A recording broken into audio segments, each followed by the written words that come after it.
Are you looking for a compact, durable, and affordable laser printer? Today, let's explore the Canon LBP 2900. One of the legendary printers for offices and personal use. Compact design suitable for any workspace. Uses laser printing technology, prints at a speed of 12 pages per minute, with sharp quality up to 2400 600 dpi.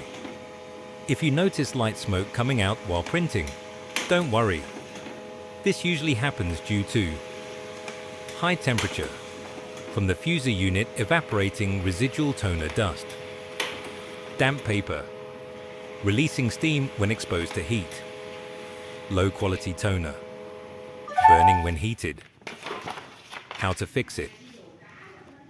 Use dry paper, genuine toner, and clean the printer regularly. If you find this video helpful, don't forget to like, share and subscribe to stay updated with the best printing tips.